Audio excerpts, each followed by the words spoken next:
Hey everybody, welcome back to the news desk here. We've got Simon, Maria, Frank, and Rich hanging out with you here to talk about draft from earlier this morning. We had a feature match draft that was stocked with great players, and what we're going to do now is take a look at the picks from the players around the draft table to kind of get an overall picture of how that draft turned out.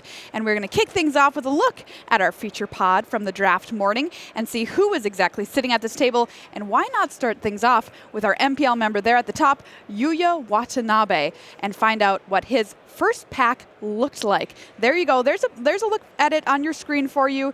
Just kind of think to yourself, what would be your pick one, pack one out of this pack? Well, YUUYA, I don't know, this pick might be a little bit surprising. Merfolk Skydiver was his first pick out of this pack. Let's move along to pick number 2 for YUUYA here. Out of this pack, keeping his options open, we've got the Conjurant being the pick here.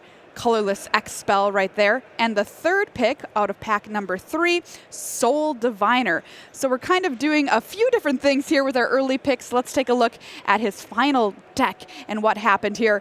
Take a look. Let's play all the colors, says YUUYA Watanabe. And Simon, you are watching this draft. This deck is awesome. It's absolutely awesome, and I was impressed at how YUUYA navigated this draft with the color fixing he needed, the mana geodes, and then still getting that power level, especially super high-powered uncommons throughout the draft, and having the guts to also go basically all in, even from including... pick number 1, I feel like he had a plan. He had a difficult pick 1, and also pick 2 and 3. Those weren't easy picks to make, and then later on he had to always decide power, consistency, power, consistency.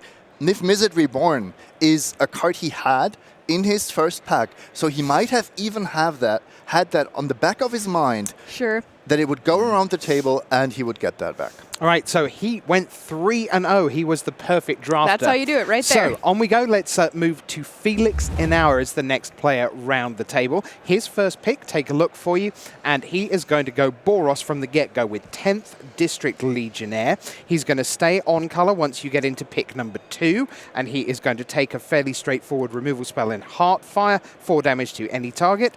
And then pick number 3, well, no, not quite so obvious, because this time it's Spark Harvest, so moves towards black. How does that pan out in the final deck? Here it comes for you. Here is the final deck, and it is Boros, as he described it, a very fine aggro Austrian deck, because it's red and white, like their flag. Frank, what did you make of it? Well, it is indeed a very aggressive red-white deck, with 3 copies of the 10th District Legionnaire, and then 2 Nahiri Stoneblade and several 1-mana tricks, doing almost kind of a heroic deck impression, where you just target your own creatures and boost them. So that is what red-white is all about. I do gotta say, I have been trying to draft these decks myself, and I have just never really found success with it. In this format, there are just many high-toughness creatures that stop your assaults, and also when the opponent has a planeswalker that you may have to attack, like they effectively start at more like 25 life rather than 20. That makes things difficult for aggro decks. Okay, went 1 and 2. Who's next, Maria? All right, we've got Fernando David Gonzalez around the table. Next up, let's take a look at his pack 1, pick 1. There it is on your screen. What would you take here? What he takes, you might not expect. Spark Reaper is going to be the pack 1, pick 1 for Fernando. Let's move on to pick number 2. Thunder Drake is what he picks up here, a blue card followed up from that black card from earlier. And pick number 3 is going to end up being Kiora's Dambreaker. So staying on color a little bit concerning his second pick here, picking the only blue card that we can see in this pack. And let's take a look at Fernando's final deck. There it is. All right, Simon, what do you think? We've got Ashiok Skulker at 5 mana as the top of the curve. Yeah, this deck looks solid but unexciting. It almost seems like he heard our statistic from yesterday that the most 3-0 drafters were playing blue-black. And his first 2 picks kind of look like, oh, I want to be blue-black, I want to go 3-0. Force it. I'm not too convinced. And how about those 2 Death Sprouts that were splashing in there along with RUEL? And a RUEL, yeah. If you have the prismatic fixing, the mana geodes or the gateway plazas, it is possible. I'm still not a huge fan. All right, so he ended up 1-1-1 because he did have a draw. All right, so on we go round the table. In the next seat, it's Dylan Nollen for you, sitting in seat number 4. Let's take a look at Nollen's first few picks. He's going to open up pick number 1. Let's show you where he goes from here. And and he is going to go bottom near the right, Thunder Drake. When you get the second spell, you get to put a counter on it. Pick number 2, going into a second color. It's going to be the Planeswalker down the bottom there, Tybalt Rakish Instigator. Making opponents not gain life. And then Spellgorger Weird turns out, Spellkeeper Weird, rather. That would be weird. On the third pick. Now, the overall deck, though, there's an interesting thing here, Frank. So let's take a look. It's blue-white, but there's a little splash, but it's not that little a splash. It's for GG Roel-esque Apex Hybrid. Yeah, he does have 2 copies of Guild Globe to help fix the mana somewhat, but I believe that only produces 1 green. Yep. I think he went a bit too deep with the Roel-esque Splash. It is a super powerful card, but it does stretch the mana a lot when you splash for double pips. Yeah, he didn't like the deck, and I think he felt that, he said, but at least this is a plan, because if I can stick this, then I potentially get my 1 match win out of this, so it's worth having it in the deck in a not very good deck. Sure. Looking at the rest of the deck, it is, I think, a decent-ish example of what a white-blue deck wants to do. Just clog the board with high-toughness creatures and then fly over with evasive flyers.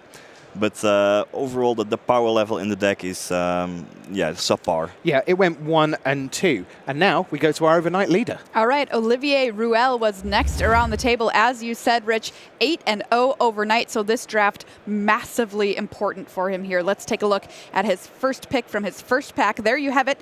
And in fact, he goes with Neheb Dreadhorde Champion, an excellent card. Moving on to pick number 2 here for Olivier.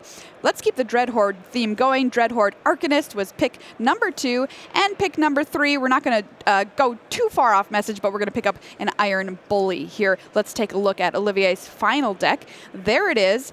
All right, seems straightforward. We've got red-green beatdown here. What do you think, Simon? I wasn't really excited about this deck. I also didn't understand the reasoning behind, especially the second and the third pick. What was he planning to do with these creatures? Just go for some red proliferate strategy? Not my cup of tea, really. Yeah, the Dreadhorde Arcane is very hard to really leverage in Limited when there are not many 1-mana spells to really flash back. I do like the teaming of his deck. It's the Crunch team deck. It is the Crunch deck. Yeah. We called it Crunch time, but unfortunately that didn't get him here. He was our 0-3 drafter. All right, let's go round the table one more time. Let's go to João Andrade of Portugal, coming in with a great record. Let's take a look at his first 3 picks. He is going to go for mana, Pollen Bright Druid at pick number 1. Pollen Bright Druid, rather, 1/1. You get the counter, and then you get to proliferate there. Then pick number 2, he goes for Jaya's Greeting. Hello, here's 3 damage, and we get to scry. And then he liked his first pick so much, he decided that would be his 3rd pick as well. More Pollen Bright Druid action. The overall deck ended up red-green with a little bit of white splash, this time for 2 high-end cards, Wanderer's Strike ×2. Frank? Yeah, and there's also even a Solar Blaze as a relevant splash as well. It seems like splashing and actually adding a 3rd color to your deck, or 4th or 5th in the case of YUUYA, seems to be kind of a theme on this draft. I gotta say, the Pollen Bright Druid, he doesn't have a whole lot of synergy with Proliferate, but at worst they're 2/2s for 2, which is perfectly fine. And I did like seeing the theme of Arlinn and Arlinn's Wolf in the deck. Can even be pumping each other. It seems like a fine deck overall to me. Okay, well, he ended up undefeated, but didn't. He had that draw at the very end of the round against the Argentinian player, Fernando. So 2-0-1, very happy with that at table 1. Next up, Jean-Emmanuel Duprat, another member of the MPL. There you see him on the left side of your screen. Let's take a look at his first pick from his first pack. There you see it. What did he choose? He went with a white card, Prison Realm, an excellent removal spell. Following it up, pick number 2, he's going to pick up a solid flyer here in the form of Thunder Drake. And then pick number 3, staying on message here with Wanderer's Strike, another solid removal spell. And I've got to say, his deck was my favorite of the entire pod. Let's take a look at what he built. Whoa, that curve is so low. Yeah. Why is it so low? Look at all those Charm Strays. Look at those Ajani's Pride Mates. There was a game when he had 2 lands in play, 3 Charm Strays, and a Pride Mate. I love it. Simon, what do you think? I also like it. He found out that Charmed Strays were clearly undervalued at the table, and he got 4 of them. I actually would like to see 5 or 6. just to have a little I bit would more too, consistency. But overall, let's say his first few picks weren't too difficult, but he did have to find that particular archetype. Yeah, someone asked me before, like, Frank, what's the right number of Charmed Strays to put into your deck? And my first answer was, well, just 40. 0. 0. Oh. You're talking to Frank here. You can't expect romance. And All right. yeah, let's play 4. No, none is the correct answer. Well, it's none or indeed like 5 or 6. Right. But like I think an average draft has about 2.4 copies of any Okay. given common. So it is pretty difficult to get like more than 5 even. Yep. So Jean Edep ends up 2-1. So our last player around the table, it's Andrew Watts, who came in, opened this pack, let's show you, and is going to take the first pick. It's Angrath, Captain of Chaos, because he's menacing. So then on we go to pick number 2, and it's going to be a fairly straightforward Spark Harvest down bottom left, nice removal spell. And then in pack number 3, we're going to go the Planeswalker route, 5 loyalty. It's Jaya, Venerated Fire Mage. This is going to be a red-black deck. Here it comes on the screen for you. And Frank, this went 1 and 2. What do you think? Well, beyond the 2 powerful Planeswalkers that he started with, he also got a Sarkhan, which is just awesome. And then he also has 8 the Fallen, the black sorcery that can get back both a creature and a Planeswalker, which is always nice to have in this format when opponents want to attack your Planeswalkers to get rid of their static abilities and then just bring them back.